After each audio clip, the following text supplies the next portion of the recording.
Assalamu alaikum warahmatullahi wabarakatuh. Alhamdulillahi alladhi hadana lihadha wama kunna linahtadiya laula an hadana Allah, wassalatu wassalamu ala rasulillahi nurul hidayah wa ala alihi wa ashabihi an-nujumu rashada, amma ba'du. Baada ya kumshukuru Mwenyezi Mungu Subhanahu wa Ta'ala na kumtakia ziada za rehma Bwana Mtume Muhammadin sallallahu alaihi wasallam. Ndugu zangu wapenzi watazamaji wetu wa Msimbo Online TV, siku ya leo bimashiatillahi taala, kwa mapenzi yake Mwenyezi Mungu Subhanahu wa Ta'ala, tunawaleteeni mada inayosema siri tano za dua ya Kaf Ha Ya Ain Sad hujibiwa ndani ya siku saba. Yani ndani ya siku saba hizi ukiomba dua hii, wallahi laadhimu utayaona majibu yake.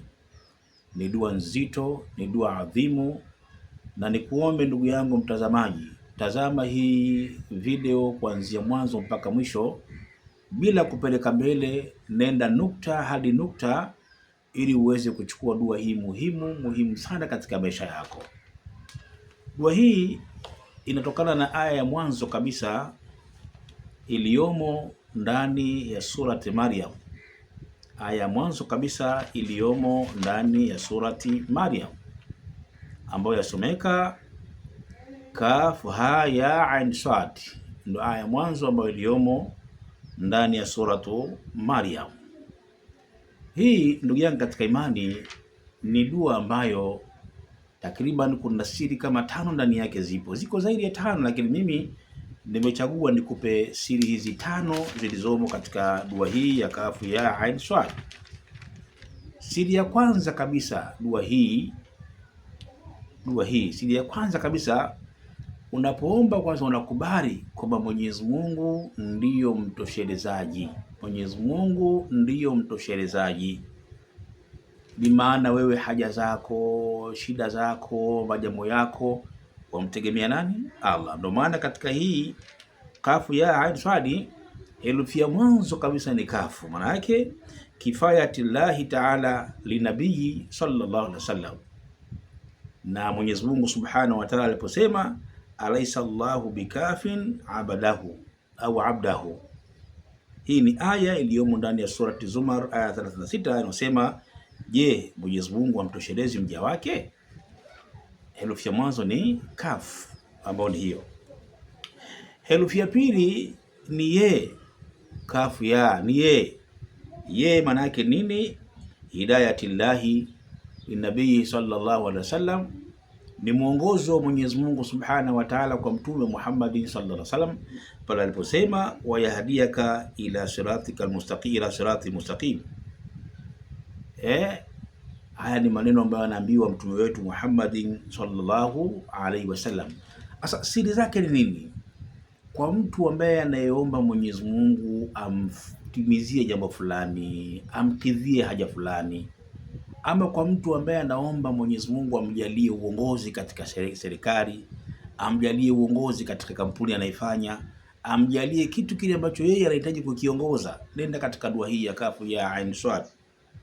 Ama dua hii mtu anaweza akasoma biidhnillahi taala kwa kuomba ulinzi kwa Mwenyezi Mungu Subhanahu wa Ta'ala, kwa kuomba kinga kwa Allah Subhanahu wa Ta'ala, kwa sababu ndani yake dua hii kuna aini, Kafu Ya Ain. Ile aini ni ismatillahi taala linabii sallallahu alaihi wasallam, ni ulinzi wa Mwenyezi Mungu Subhanahu wa Ta'ala kwa Mtume Muhammad sallallahu alaihi wasallam.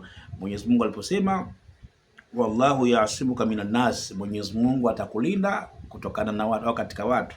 Hii inapatikana katika Kafu Ya Ain Sad. Sasa twende katika mpangilio gani ambao unaweza kusoma dua hii, nyakati gani nzuri ambazo unaweza kusoma dua hii, ili Mwenyezi Mungu akajalia, kama unahitaji kazi Mwenyezi Mungu akujalie upate kazi, kama unahitaji vibali Mwenyezi Mungu akujalie upate vibali, kama unahitaji uraia Mwenyezi Mungu akujalie upate uraia, kama unahitaji kusafiri kuhama sehemu moja kwenda sehemu nyingine Allah ajalie hilo. Aidha unafanya kazi katika sekta fulani kwenye kampuni fulani, lakini maslahi yake ni madogo, kataka Mwenyezi Mungu Subhanahu wa Ta'ala akutoe sehemu moja akupeleke sehemu nyingine, basi jinsi gani unaomba, twende akakupe mwelekezo na maelekezo jinsi gani unaweza kumuomba Mwenyezi Mungu Subhanahu wa Ta'ala, na nyakati gani nzuri ambazo wewe unaweza kufanya dua hii kwa ajili ya kumuomba Mwenyezi Mungu Subhanahu wa Ta'ala, na idadi yake na kwa ngapi kwa ajili ya kumuomba Mwenyezi Mungu Subhanahu wa Ta'ala kwa dua hii. Lakini vile vile kuna mwingine, labda mwanamke ameachika kwa mume wake, mfano mathalan amechoka mume wake mathalan mwanamke, basi anaweza akasoma dua hii kwa ajili ya mtu kutaka kurejewa katika ndoa yake, basi anaweza akapita na akasoma dua hii kumwambia Mwenyezi Mungu Subhanahu wa Ta'ala maisha anayoishi labda ni upweke na nini, labda kaachika kwa bahati mbaya au kuna magomvi na nini, basi akaomba dua hii. Lakini muda wake mzuri afanye katika nyakati za usiku. Ama mwanaume yule ambaye labda kaachana na mke wake lakini bado anamhitaji na bado anampenda, basi utaomba dua hii biidhnillah ta'ala, lakini katika nyakati za usiku Mwenyezi Mungu Subhanahu wa Ta'ala atakurejeshea mke wako. Lakini kuna mwingine pengine labda wewe amefukuzwa kazi, kafukuzwa kazi kwa kuonewa ama kwa kufukuzwa kazi kwa makosa kweli kayafanya, anahitaji kurejea pale kazini, basi unaweza kwenda kumwomba Mwenyezi Mungu Subhanahu wa Ta'ala dua hii kwa zile haja zako na mambo yako ambayo kwamba wewe unahitaji. Nitakutajia sehemu gani ndio utakwenda kuyasema yale ambayo kwamba wewe unataka Mwenyezi Mungu Subhanahu wa Ta'ala akupatie. Kwa utukufu wa dua hii biidhnillah ta'ala, Mwenyezi Mungu Subhanahu wa Ta'ala atakwenda na atajibu maombi yako. Utakachofanya taratibu yake ni hii, kama utakuwa hujaelewa utanitafuta katika namba yangu ya 0713 8111 mwisho 46, 0713 8111 mwisho 46. Tumia kwenye WhatsApp message, itakuwa rahisi kuziona message zako, na kupiga sio mbaya, lakini nyakati za usiku ni nzuri zaidi. Dua yake ni hii. Kwanza hii utaanza na bismillahir rahmanir rahim. Bismillahir rahmanir rahim utaisoma mara moja. Baada hapo utaleta istighfari, bimaana unasema astaghfirullahil azim alladhi la ilaha illa huwa alhayyul qayyum wa atubu ilayhi. Astaghfirullahil azim alladhi la ilaha illa huwa alhayyul qayyum wa atubu ilayhi. Neno hili utalirudia mara 100. Baada ya hapo kurudia mara 100, ndo utasoma ya kafu ya ain swad, kafu ha ya ain swad, kafu ha ya ain swad, kafu ha ya ain swad, kafu ha ya ain swad, kafu ha ya. Hii kafu ha ya ain swad utairudia mara 114. Kafu ha ya ain swad, kafu ha ya ain swad, kafu ha ya ain swad, kafu ha ya ain swad utairudia mara 114. Mara 114 ndio sura zote zinazopatikana zilizomo ndani ya Qur'an tukufu ziko 114. Kwa hiyo na wewe hii kafu ha ya ain swad, kafu ha ya ain swad utairudia mara 114.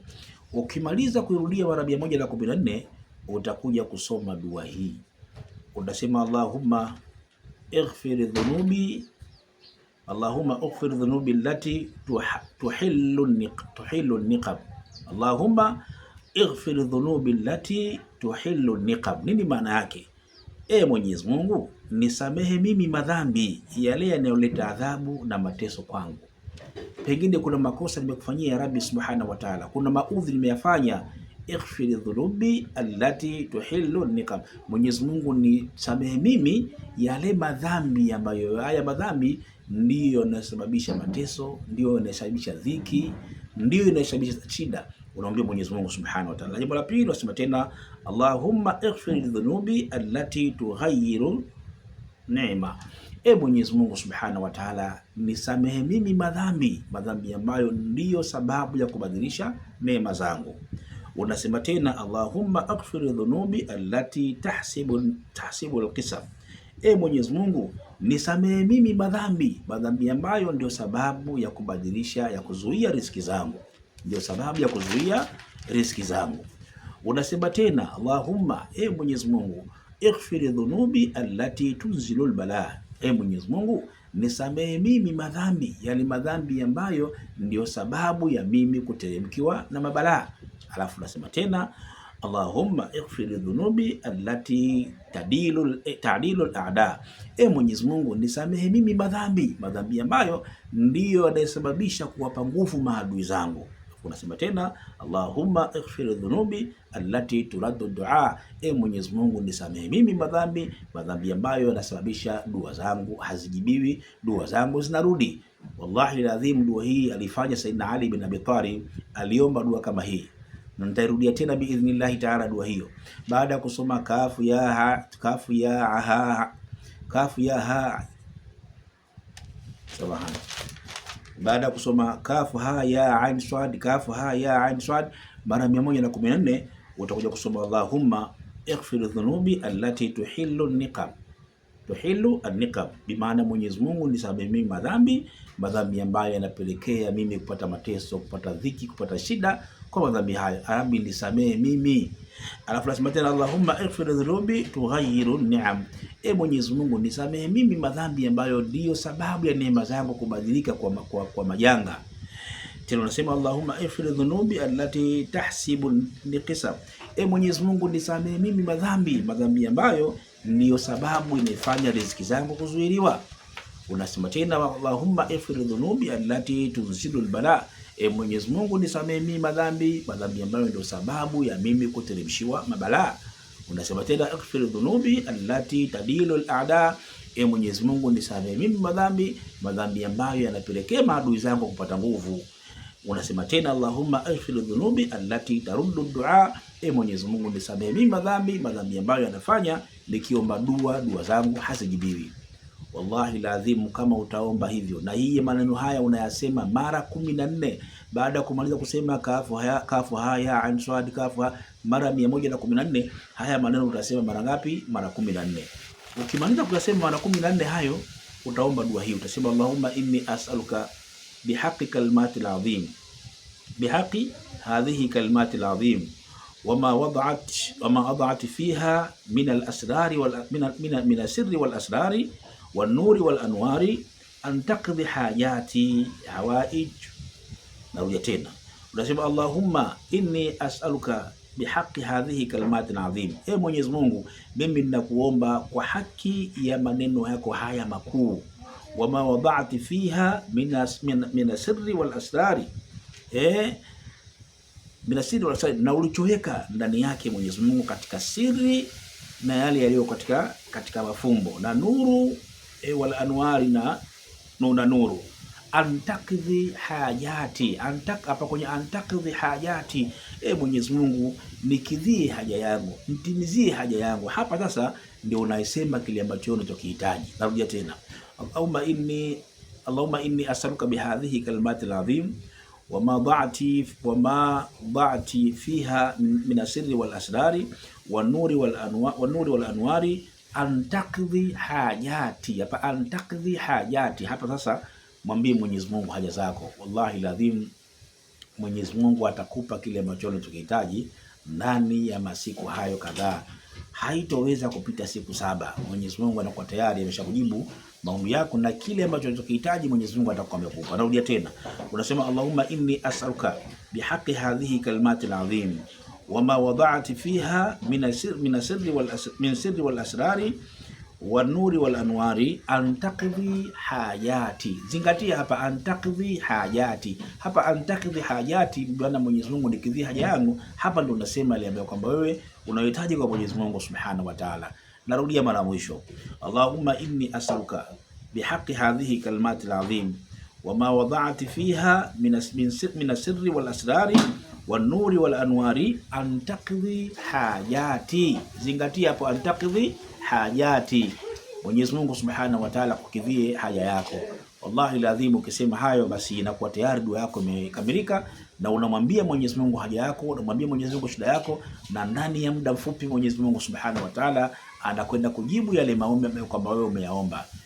Una shida ya aina yoyote, una jambo ya aina yoyote, kwamba ile kwanza ile Allahumma ghfirli dhunubi kadha, wallahi lazim ni maneno mazito sana, ni maneno na kwenda kumbembeleza Mwenyezi Mungu Subhanahu wa Ta'ala. Ala atakukidhia yale ambayo kwamba wewe unayohitaji biidhnillah Ta'ala. Leo tuishi hapa, tukutane kipindi kijacho katika darasa lingine la wakati ujalo. usiache kusubscribe channel yetu hii kama ndo mara kwanza unapita, na usiache kulike video zetu biidhnillah taala. Insha Allah tukutane katika darasa lijalo. Wabillahi tawfik, wassalamu alaikum warahmatullahi wabarakatuh.